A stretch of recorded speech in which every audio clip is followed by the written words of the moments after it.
Las opiniones vertidas en este podcast son de exclusiva responsabilidad de quienes las emiten y no representan necesariamente el pensamiento del canal. Las mujeres nacimos para ser mamás. No te quejes, vas a lastimar al bebé. O simplemente ya deberías estar acostumbrada, no es tu primer bebé. Así se escucha la violencia obstétrica. Hoy voy a hablarte de este tema tan importante porque es necesario que conozcas que no porque decidas ser madre dejas de tener derechos.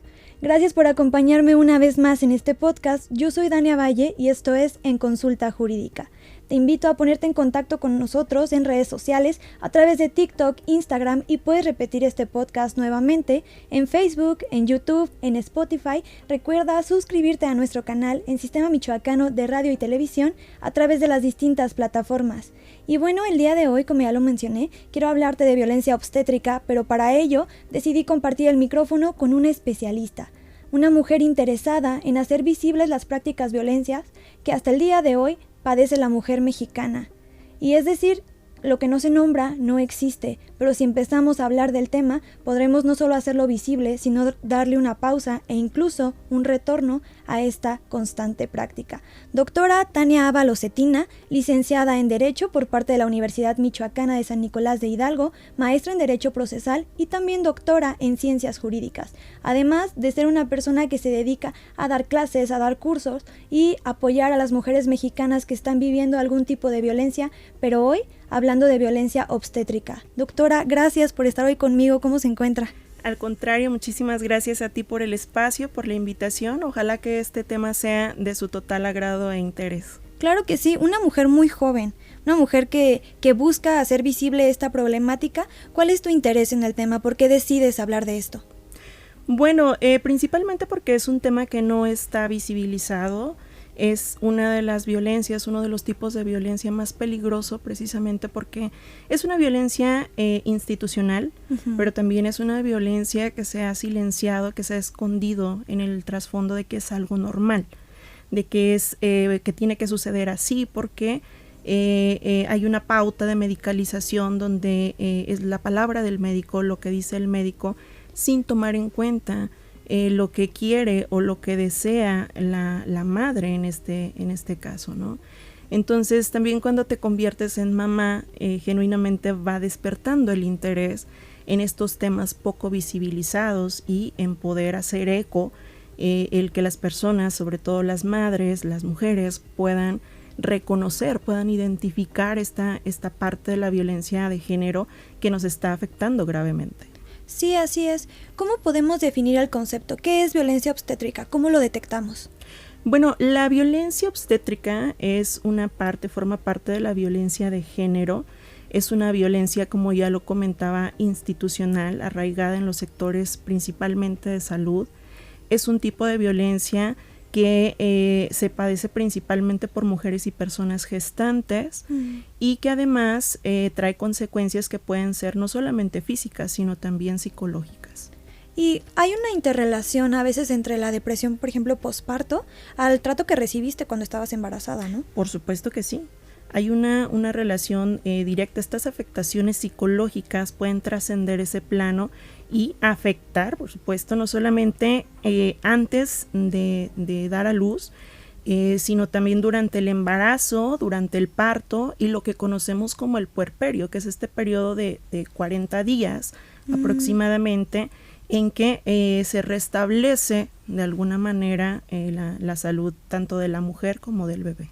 Podemos decir que la violencia obstétrica tiene etapas, ¿no? Por ejemplo, ya cuando estás embarazada, a veces notamos mucho que juzgan mucho a las embarazadas por cuánto suben o no de peso, de no está comiendo bien o mira, ya es pura grasa y el bebé dónde, o sea, siempre hay un señalamiento hacia las mujeres que deciden ser mamás, no solamente por la edad en que deciden emprender esta aventura, sino del cuidado que tienen.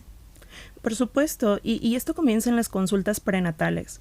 Y si nos vamos incluso un poco más atrás con los estereotipos, claro. El hecho mismo de que seas casada, de que seas soltera, que tengas una pareja o no, pareciera que esto desvaloriza a la mujer en sí misma al momento que decide tener un hijo, ¿no? La concepción, la idea en el consciente colectivo es de que tienes que tener una pareja para poder tener un hijo, porque si no, no es una familia. Y entonces ahora ya estamos hablando de una diversidad de familias que existen, que se están conformando y que son totalmente válidas ante la sociedad. Por supuesto, y sobre todo el lugar que le damos a la mujer, porque el hecho de que muchas de ellas no estén casados, que sean simple concubinas o que tal vez era una relación de noviazgo y decidieron tener un bebé, pasa esto del señalamiento, pero siempre hacia ella. ¿Qué hay de los hombres que continúan trabajando, que continúan creciendo profesionalmente, pero que la mujer tiene que renunciar a muchas cosas con tal de ser mamá y de ser una mamá no tan juzgada? Porque en el papel que sea vas a ser juzgada. Claro, la maternidad per se es una cuestión de poder involucrar todas las áreas de tu vida y no quejarte, ¿no? Porque esa es como la concepción también de nuestras abuelas, de nuestras bisabuelas, de que no te puedes cansar, no te puedes... decían, por ejemplo, ¿sabes? Los matrimonios de antes duraban más tiempo, sí. No eran tan disolubles, pues sí, duraban más porque la mujer permanecía callada, porque la mujer no se podía quejar, porque dejaba esta parte abierta, ¿no? De tener los hijos que Dios nos dé, sin tener conocimiento, sin tener atención médica, sin tener acceso a algún tipo de anticonceptivo. Toda esta información que precisamente ahora tratamos de hacer eco con ella, sobre todo en lugares marginados, ¿sabes? Donde esta información no llega o están muy arraigados a los usos y costumbres y se siguen perpetrando graves violaciones a los derechos humanos de las mujeres. Por supuesto, y hablas de un punto bien importante, que se cree que la violencia obstétrica solamente se ve en sectores marginados o instituciones públicas, pero también esto se vive en instituciones privadas o incluso en las altas élites de la sociedad. Es totalmente correcto, no distingue de clase o de estatus social. Hay hospitales del sector público que son muy buenos, como todo hay que decirlo, hay médicos muy entregados a su profesión, que merecen todo nuestro reconocimiento y nuestra gratitud. Sin embargo, también en el sector privado no se escapa de este tipo de violencia. La violencia obstétrica trasciende fronteras, trasciende barreras, no solamente hablando de los estados de la República Mexicana o del mundo, sino también en esta parte, no hay una distinción económica para que tú puedas ser víctima de violencia obstétrica. Y por ejemplo, cuando tenemos esa consulta con el médico de nuestra confianza, ¿cómo podemos detectar que él está ejerciendo este tipo de violencia en contra de nosotras? Fíjate que es muy curioso porque comienzan como esas red flags, esas banderas rojas, donde tú comienzas a detectar si tu médico de entrada sabe o no sabe lo que está haciendo, ¿no? En principio hay muchos médicos que se venden como especialistas, como ginecólogos, como obstetras, cuando la realidad es que son médicos generales. Entonces se tendría que tener esta especialización para poder hacer esta atención materno-infantil, ¿no? Hay otras situaciones, comentarios despectivos, comentarios sarcásticos, como los que comentabas hace un momento, en donde se humilla, se infantiliza a la mamá, se le burla precisamente por aspectos como su físico, como su cuerpo, como el aumento de peso, el hecho mismo de ser joven o de ser ya una persona mayor también es luego un motivo por el cual se hacen este tipo de comentarios irónicos, ¿no? De cómo si tienes 40 años vas a tener un hijo. Entonces pasa de esta manera, entre muchas otras manifestaciones que podemos ver ya en la práctica. Decíamos, son afectaciones físicas, pero también son afectaciones psicológicas, y en la parte de las afectaciones físicas podemos encontrar las cesáreas. Las cesáreas es una pandemia que no se ve. La Organización Mundial de la Salud ha determinado que no se debe de rebasar un 15% del total de cesáreas en relación con la cantidad de nacimientos. En México tenemos una estadística de un 45%. Estamos hablando que 2 de cada 3 cesáreas se realizan sin necesidad de hacerla. Como por ahorrarle o trabajo al médico o desgaste, o simplemente pues no llevar a la mujer de la mano en este proceso que es tan difícil, muchas veces he llegado a leer comentarios, sobre todo en redes sociales, de mujeres que cuentan su historia y que dicen, la enfermera me trató pésimo, de hecho me dijo me llegó a gritar de no grites, así estabas cuando estabas en el proceso de hacer un bebé, o sea, todo ese tipo de señalamientos, y que cuando las van a anestesiar o a querer poner una epidural, muchas veces le niegan en ese derecho solamente porque creen que su dolor no es suficiente. Así es, y esta también es una forma de violencia obstétrica. El que tengas acceso o el que decidas tener una anestesia o en su caso no tenerla, es una decisión del cuerpo de los derechos reproductivos y sexuales de la mujer. Claro. No tendría que ser tanto una decisión ni del médico, ni de la enfermera, ni de la persona que te está acompañando, porque al final del día solamente tú sabes el dolor que estás sintiendo. Claro. O el deseo de querer tener un parto totalmente natural, ¿no? Entonces la medicación y la sobremedicación también forman parte de esta violencia obstétrica, el uso o el abuso de oxitocina para inducir los partos de manera más rápida, ya lo mencionabas, por una cuestión tanto de rapidez como de desocupar rápido los quirófanos, de cobrar honorarios más altos, claro, entre muchos otros factores, ¿no?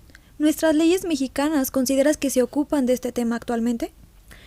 Parcialmente. Okay. Hay que decirlo, la Ley General de Acceso a las Mujeres para una Vida Libre de Violencia reconoció en el año 2021 esta parte de la violencia obstétrica, pero ¿qué pasa? Es una ley general. Okay. En las entidades federativas, solamente 5 o 6 entidades federativas han tipificado dentro de sus códigos penales esta parte de la violencia obstétrica. ¿Cuál es el problema entonces? Que debe de haber una armonización legislativa, no solamente a nivel general, no solamente a nivel federal, sino también en cada una de las entidades federativas para que se visibilice, pero también para que se reconozca y se erradique. Claro. ¿Sí? No logramos mucho con que solamente lo tengan algunos estados, si al final de cuentas, pues bueno, en otros estados todavía nuestros legisladores no se han ocupado de poner esto dentro de las prioridades de la agenda de las mujeres. Y aparte, además de que lo pongan en prioridad nuestros legisladores, también es un tema de conciencia social, de cómo visualizamos la parte de la mujer embarazada que está padeciendo esto, porque muchas veces decimos, pues está embarazada porque quiere, porque también el aborto en varios estados ya es legal. Si lo hacen y si quieren vivir ese proceso, pues ni modo, lo están decidiendo, nadie las obligó. Y nos olvidamos de las necesidades del otro y priorizamos eso porque tal vez en este momento yo no estoy embarazada y por lo tanto me es indiferente lo que le pase a la de al lado. Entonces desde ahí ya estamos viviendo un conflicto, porque no podemos pedir conciencia al legislador si no comenzamos con la conciencia de parte de la sociedad. Es totalmente correcto, Dania. Se requiere una reforma estructural. Sí, claro. Seguramente habrán escuchado de los partos humanizados. Los partos humanizados, que es esta parte precisamente del reconocimiento de las personas.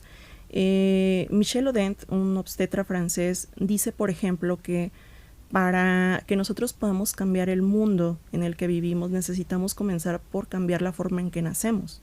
Ah, sí, por supuesto. Y es que gracias a la epigenética, a día de hoy sabemos que hay traumas que se pueden reproducir generacionalmente.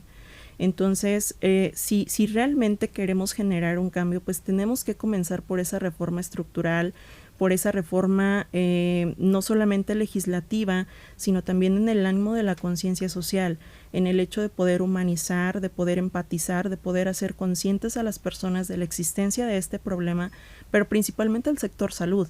Claro. El sector salud en el ámbito de humanizarse, de capacitarse, de poder tener esta parte humana para poder escuchar lo que quiere la mamá al momento del parto. Y es que también aquí siento que hay un punto importante. Los médicos son entrenados y capacitados durante muchos años para realizar un proceso médico, pero muchas veces no son concientizados de la parte legal, y creo que aquí también es una deficiencia que hay hacia la parte de la medicina, de cómo orientas al médico de lo que debe o no debe hacer.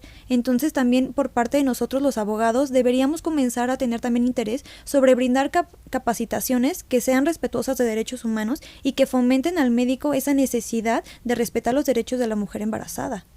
Por supuesto, fíjate que los protocolos son un gran problema, los protocolos médicos. en el sentido de que los estudiantes pues hacen lo que marca o lo que indica el protocolo. Una parte también de la violencia obstétrica son los tactos vaginales innecesarios. De repente llegas a las consultas ginecológicas, te realizan el tacto, entra otra persona, otro practicante, otro médico y vuelve a realizar el tacto cuando no se está respetando el proceso natural, ¿no? Si no hay un proceso todavía de parto, no hay razón de realizar estas tocaciones vaginales solamente por practicar, ¿no? Claro, y que aparte deberías dar tú tu consentimiento como mujer, porque muchas veces tal vez no le tienes confianza al interno y tú puedes decir como, yo entiendo que está aprendiendo, pero no quiero formar parte de ese proceso, no quiero que aprendas en mi cuerpo. Entonces creo que también se vale decir no, y muchas veces, sobre todo en instituciones públicas, se ve que si hay 5 internos, los 5 internos hacen tacto vaginal y tal vez ella está viviendo un proceso individual, incluso de ansiedad, de no sé, las batallas emocionales que enfrente, y todavía le pones ese escenario, la pone aún peor. Sí, y también debe decirse, no todo es culpa del sistema. Claro. Hay lugares donde no se cuenta ni con el instrumental, ni con el equipo, ni con las instalaciones necesarias para poder hacer su trabajo de una manera adecuada. Entonces se limita, por supuesto, el médico se ve limitado en su función, en la manera de ejercer esta praxis profesional. Y llegamos a estos puntos, ¿no? De tener que hacer lo que tiene que hacer con lo que tiene en ese momento y con lo que puede. ¿Por qué? Porque también infraestructuralmente no se cuenta, ¿no? con la o los herramientas necesarias para poder hacerlo. Sí, así es. Este tipo de violencia, ¿desde cuándo se empezó a nombrar? ¿Desde cuándo tenemos un concepto? Bueno, este tipo de violencia se ha venido estudiando desde hace más de 30 años.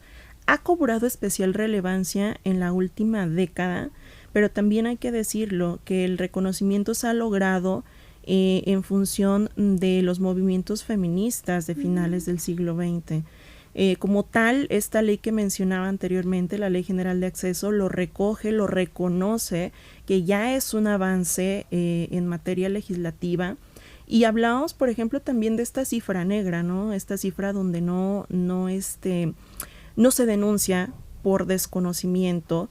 Y curiosamente, los estados que poseen una legislación donde se tipifica la violencia obstétrica son los países, son los estados, las entidades federativas más pobres o con zonas incluso más marginadas. Claro.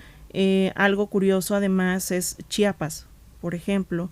En Chiapas no se registra un índice tan alto de violencia obstétrica, y no porque no lo haya, sino porque no se denuncia, porque se ha normalizado tanto que es algo común en la cotidianidad de la mujer en este proceso de embarazo, de parto y de posparto. Sí, esa parte es sumamente importante, lo normalizamos y por lo tanto no se alza la voz en favor de todas esas mujeres que lo están padeciendo. Y muchas veces creo que parte del hecho de normalizarlo va con la parte social del señalamiento que reciben todas aquellas que las catalogan como quejumbrosas. Las de antes, las mujeres de antes no se quejaban, simplemente a veces tenían un parto, no sé, con una persona tal vez de un pueblo que ni siquiera tenía conocimientos médicos, y aún así los niños salían súper bien. Y ahora todo pasa a que te atiende el mejor ginecólogo y de todos modos el bebé nace enfermito, y muchas veces culpan a la mamá de no comió bien, de seguro se alimentó pésimo y por eso el bebé tiene un problema, no le hizo el suficiente caso, y las hacen pues ahora sí que culpables incluso de trastornos que vienen por un cromosoma, del autismo, del síndrome de Down, de tantas enfermedades, y la culpan siempre a ella. Nunca se ponen a pensar en cuál es la parte del hombre que también pudo, pues ahora sí que tener esa responsabilidad. Sí, claro, existe una corresponsabilidad que derivado precisamente de estos estereotipos, pues no ha sido posible el poder visibilizarla. Pero, bueno, además también hay maniobras dentro de la violencia obstétrica que no están permitidas por los médicos, que es las maniobras como la de Hamilton o la de Christeler, que consiste básicamente en que el médico presiona la parte superior del abdomen para provocar que el bebé baje hacia el canal de parto, o el desprender con sus dedos las membranas para efecto de poder acelerar el proceso de parto. Entonces esto trae complicaciones que no se ven, que se desconocen, que no se saben porque se ignoran y que posteriormente pueden desencadenar problemas no solamente en la mamá, sino también en el bebé. Sí, por supuesto. Y por ejemplo, ahorita que mencionas ese tipo de nombres, cualquiera dice, ¿de qué me habla? Sí. O sea, el médico ahora sí que tiene la responsabilidad de compartir con su paciente lo que va a hacer y de hablarle de riesgos, de posibles consecuencias y también de por qué debería hacerlo. Y ya será la mamá y el papá, tal vez como pareja, que tomen la decisión, pero la decisión principal siempre va a ser de la mamá. Y muchas veces se les pregunta también cuando son partos complicados al papá, ¿de quién quiere salvar la vida? ¿De su esposa? ¿De, no sé, de la mamá del bebé? ¿O del bebé? Y creo que desde ahí ya estamos mal, porque la decisión debería ser siempre priorizar el bienestar de una mujer. Totalmente de acuerdo. Deberíamos también de revisar las experiencias de países más adelantados en estos temas, Claro. como es el caso de España. En España, de manera previa, de manera libre, de manera informada, te invitan a llenar un documento. Y este documento tú estipulas si vas a querer algún tipo de anestesia, si vas a querer epidural, si vas a requerir tu parto acostada, sentada, parada o de la manera que mejor convenga. Tú decides como mamá a qué le vas a dar preferencia en caso de que haya alguna situación de gravedad, alguna complicación. Pero todo es decisión de la mamá sin necesidad de que esté medicada o sobremedicada. Uh-huh. ¿Y qué pasa en México? Que se aprovechan estos momentos para la toma de decisiones bajo presión. Otro problema gravísimo que tenemos es esta parte de la esterilización forzada. Sí, completamente. De las madres que o no les preguntan o les obligan o les condicionan la atención médica. Si no te pones algún tipo de dispositivo, si no se ligan las trompas de falopio.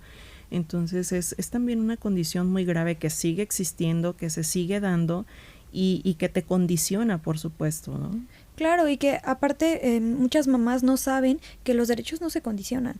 El hecho de que tú tal vez no tengas la situación idónea económica para continuar teniendo bebés no le da la facultad al médico de decidir sobre tu cuerpo. Y desde ahí creo que hay una parte de que mucha gente lo dice como súper normal de, ay, ya mejor cuando se alivió la debieron ligar, aunque ella no quisiera, porque nada más trae bebés al mundo a sufrir. No es una decisión que te corresponda, solamente le toca a ella. Pero creo que justo va esa parte bien ligada de lo que hacemos a veces como sociedad, de que muchas veces nos atrevemos a juzgar a las mujeres que ya dieron a luz y se vuelve como si ser mamá se volviera sinónimo de perfección.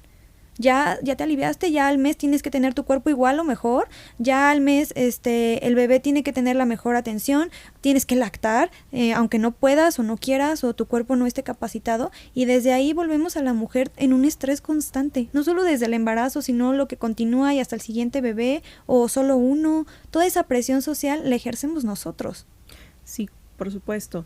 Hay una presión social en la maternidad que se debe de erradicar, que se debe de entender, ¿no? Que sí es un proceso natural, es un proceso biológico el tener un hijo, pero por supuesto que el cuerpo necesita reposo, necesita recuperarse y sobre todo en el aspecto psicológico, ¿no? El adaptarte a una nueva realidad, a un nuevo entorno, claro. El entender que hay una persona que necesita 24/7 de ti, de que tú estés bien.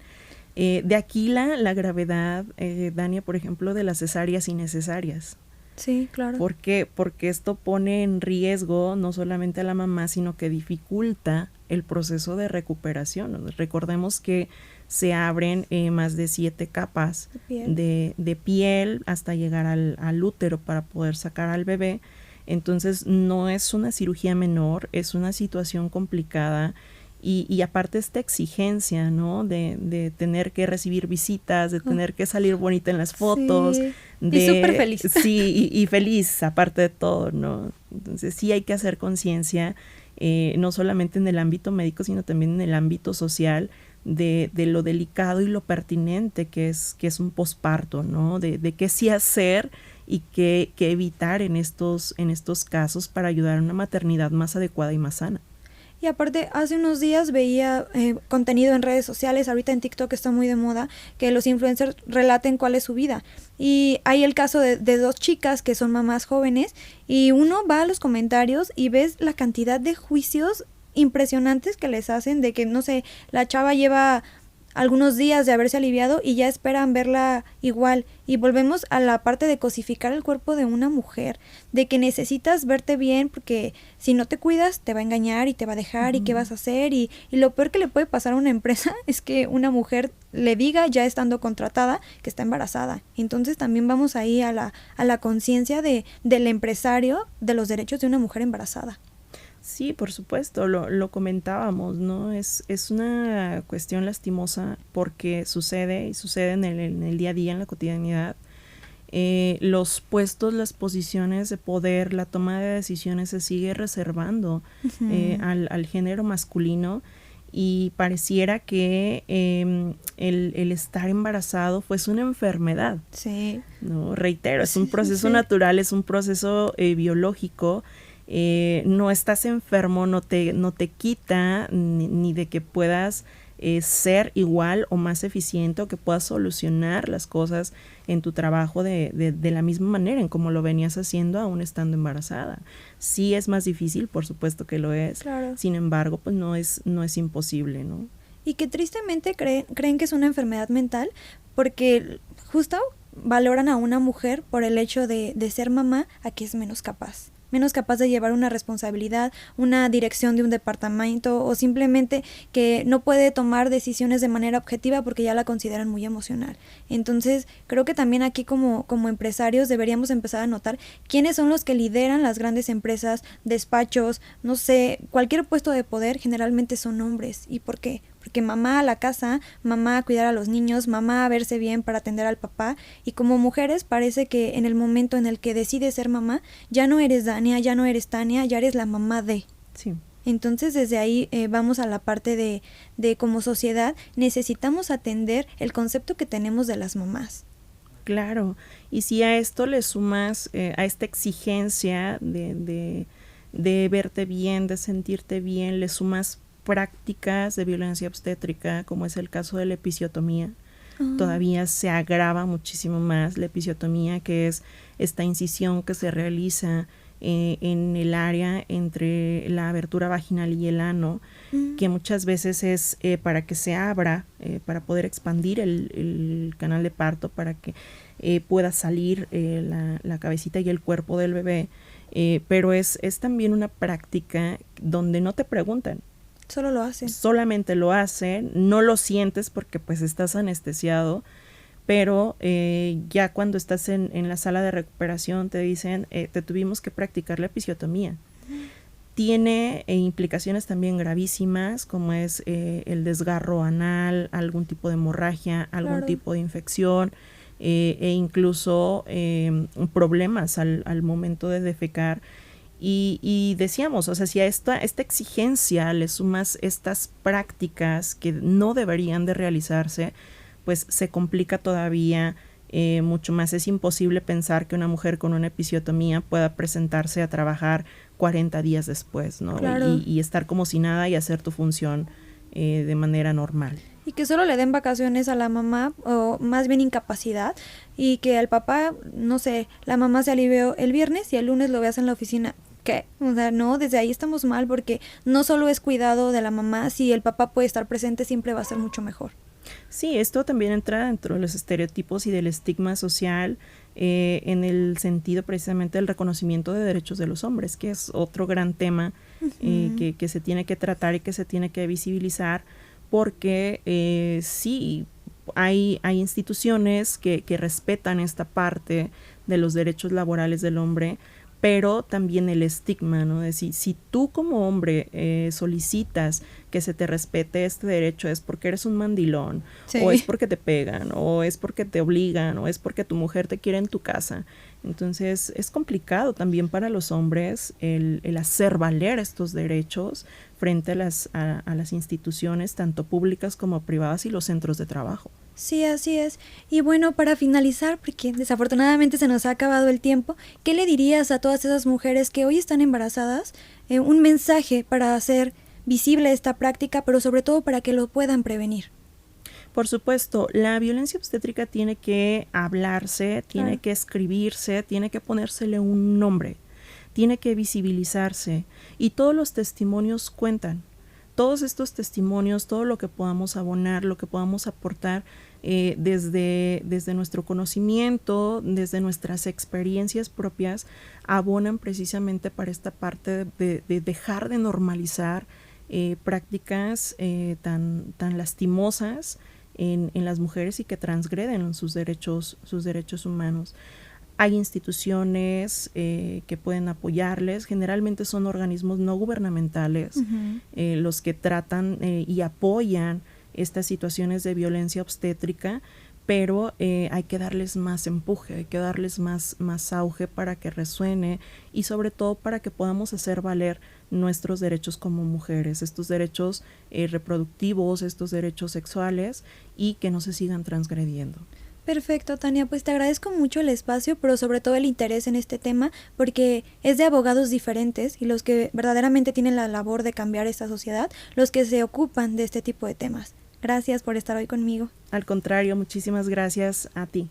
Y bueno, a todos los que nos visualizan desde las distintas redes sociales del Sistema Michoacano de Radio y Televisión, les agradezco el favor de su atención. Les recuerdo, se pueden suscribir a nuestro canal de YouTube, Sistema Michoacano de Radio y Televisión. Este podcast está disponible en Spotify. Tenemos interacción con todos ustedes en TikTok, Instagram, Facebook. Déjanos tus comentarios, los temas que te gustaría tratar o incluso críticas constructivas que hagan este espacio un mejor lugar para todos ustedes. Yo soy Dania Valle y esto fue En Consulta Jurídica.